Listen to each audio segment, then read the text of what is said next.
Vamos lá, pessoal, retomando Industrialização Brasileira, parte 2.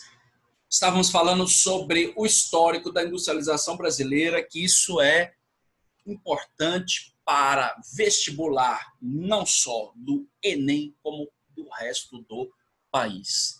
Paramos justamente naquele momento considerado de milagre econômico, milagre brasileiro, né? Corresponde a um período de grandes investimentos em infraestrutura, né, para facilitar a exportação de produto primário, só que essa infraestrutura, né, toda ela feita a partir de empréstimos estrangeiros. Nós temos aí o momento do milagre de 1970 e 73, como nós falamos, os norte-americanos emprestavam dinheiro a juros baixos, cerca de 1% ao ano.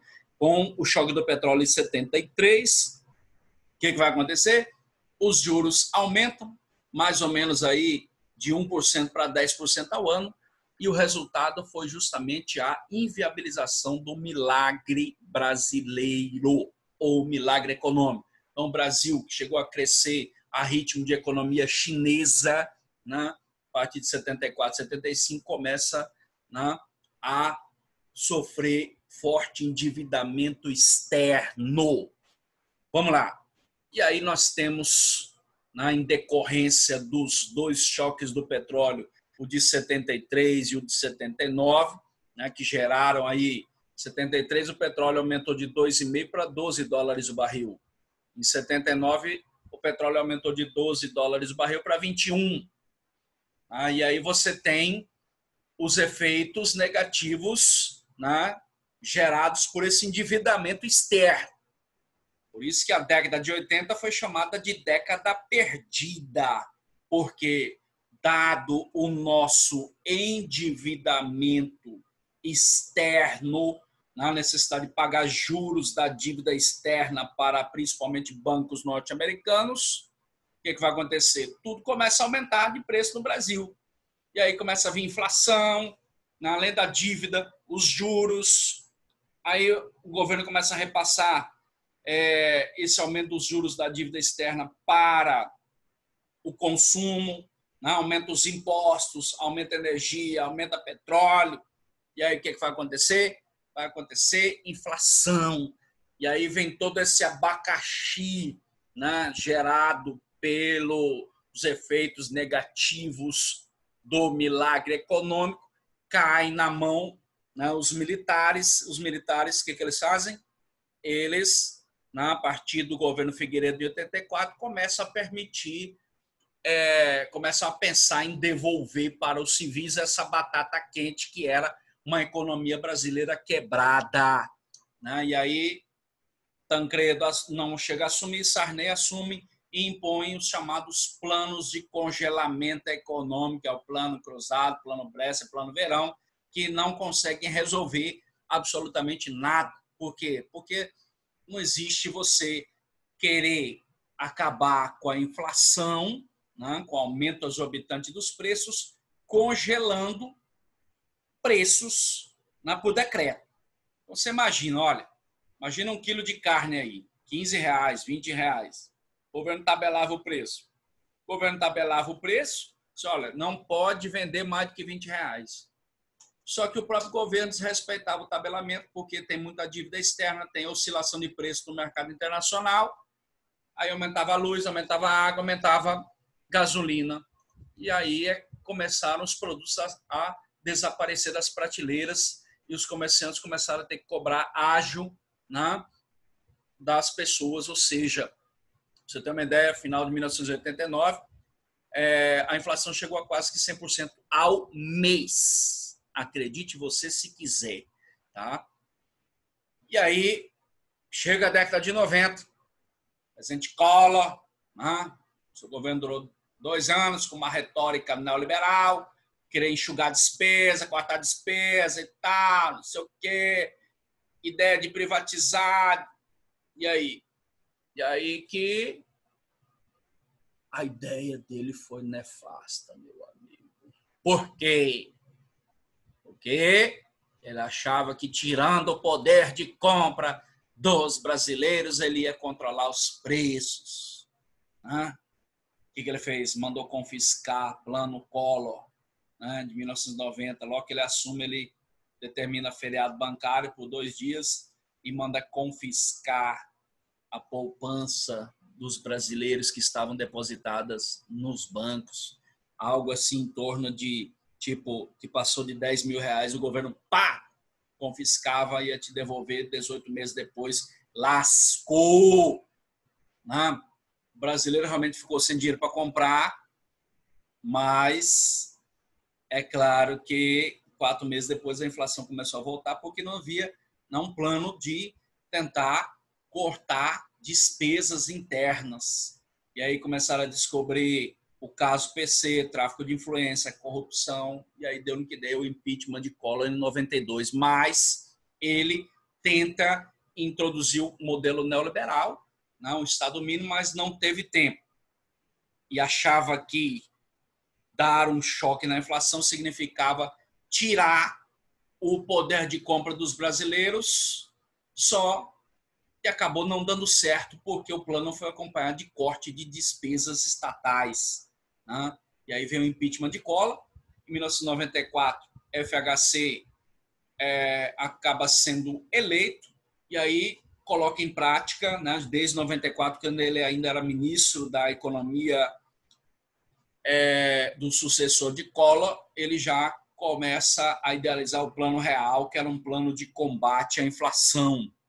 Na prática, a introdução do modelo neoliberal, ou seja, Estado mínimo, vender tudo quanto é estatal brasileira, desestatização, privatização, abertura econômica, enfim. Né? Os anos 80 são caracterizados justamente pela introdução desse modelo neoliberal, né? Que abertura econômica, desregulamentação do comércio mundial, comércio livre, sem fronteira, né? Abertura econômica, entrada de produto chinês.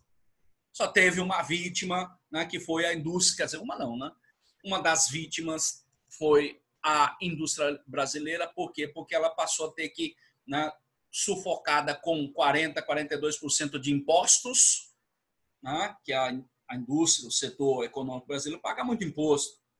Aí começa a entrar produto chinês mais barato, acabou levando a uma série de dificuldades econômicas para a indústria brasileira e até hoje vive, né? A situação talvez seja até pior do que nos anos 90, mas essa abertura econômica com o modelo neoliberal acabou gerando muita concorrência e muita quebra do setor econômico brasileiro. Aqui você tem, de uma maneira mais detalhada, né, o que nós falamos aí, que é o histórico da indústria brasileira. Depois você dá uma lida, faz um print nessa tela, depois dá uma lida, reescreve no caderno, mas basicamente o que nós já falamos. Né? E aí nós temos as principais concentrações industriais brasileiras. Né?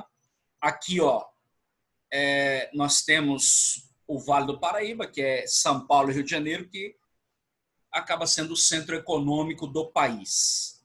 Aí as principais potências, cidades industriais brasileiras. Né?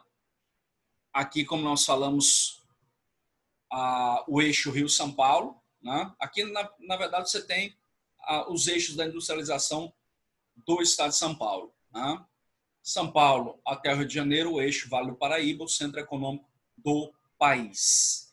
Mas importante também você colocar aí a chamada desconcentração industrial, né, que vem ocorrendo no Brasil desde 1970. Olha lá, as indústrias vêm saindo de São Paulo capital, migrando para Grande São Paulo. Quando não, de São Paulo para Grande São Paulo, de São Paulo capital para o interior de São Paulo. Aqui você está vendo a cidade, inclusive Sorocaba, onde eu nasci, né? Oeste Paulista, Bauru, Marília, Presidente Prudente. Aqui você tem outro eixo industrial, né? Que é o eixo Anhanguera-Bandeirantes. Aqui Castelo Branco, né? O eixo rodovia Castelo Branco e aqui o eixo rodovia Anhanguera-Bandeirantes. E aí você vê, né, o eixo rodovia Presidente Dutra, São Paulo até, no caso, Rio de Janeiro, passando aí por essas cidades do Vale do Paraíba, né, que nós falamos que é o centro econômico do Brasil. Então, a partir dos anos 70, nós temos o quê? Nós temos a desconcentração industrial, seja de São Paulo capital para Grande São Paulo, seja de São Paulo para o interior de São Paulo, ou seja do estado de São Paulo para outras regiões. Na região industrial que mais cresce hoje, qual é? É a região sul. Então, olha, a região mais industrializada, sudeste, depois sul, depois nordeste, depois norte e depois centro-oeste, que é a menos industrializada do país, a centro-oeste.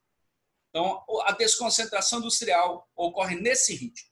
É bom você anotar. São Paulo para Grande São Paulo no primeiro momento.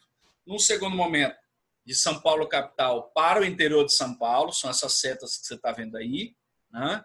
Ou do estado de São Paulo para outras regiões. Que outras regiões? De São Paulo para o sul do país, especificamente para o estado do Paraná, né?